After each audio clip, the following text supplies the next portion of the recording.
ẹ wo bàbá tó bí Àlàbí Pasuma Onifuji, wọ́n pé ọdún méjìdínláàádọ́rùn-ún láyé.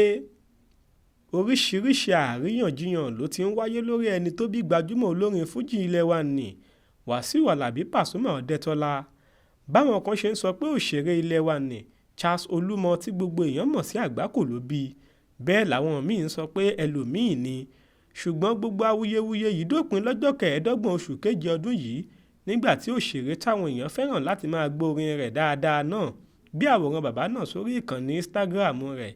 Kì í ṣe pé ó gbé e síbẹ̀ lásán, ó fi kí bàbá tó bí i lọ́mọ yìí kú oríire ayẹyẹ ọjọ́ ìbí ọdún 97 tí bàbá náà dókè èèpẹ̀ ni. Lábẹ́ fọ́tò náà ni Pasuma kọ ọ̀rọ̀ báyìí sí pé bàbá Ọdẹ́tọ́lá, alihamdulilayi bàbá mi pé ẹni ọdún méjìdínláàádọ́rùn-ún lọ́jọ́ 25 oṣù keje ọdún yìí. Ẹ jọ̀wọ́ ẹ bá mi rọ̀jò àdúrà fún wọn kí ẹ̀mí yín ó gùn bàbá mi.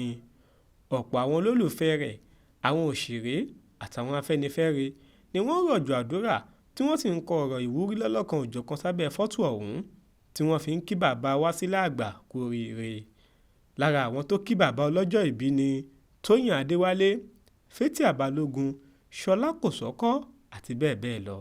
Bákan náà ni ọ̀kan nínú àwọn olólùfẹ́ rẹ̀, Tania Mamosa, kọ́ ní tiẹ̀ pé ìgbà àkọ́kọ́ tí mo máa rí bàbá Pasuma nìyí, mo ti rò pé bàbá Àgbákò ló bí ni.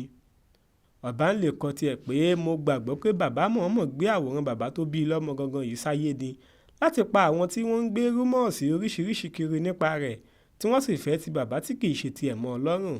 Ju gbogbo ẹ̀ lọ, náání ohun aníńlá náání ni Pasuma fi ọ̀rọ̀ náà ṣe pẹ̀lú bó ṣe gbé fọ́tò bàbá tó bí lọ́mọ jáde tó sì kì í kú oríire ayẹyẹ ọjọ́ ìbí. Adéwálé Adéoyè ló ṣàkójọpọ̀ ìròyìn yìí fún iléeṣẹ́ Aláròyé Online TV. Jẹ́mi Àbáyọ̀mí Lùkà sí ti gbọ́ yín.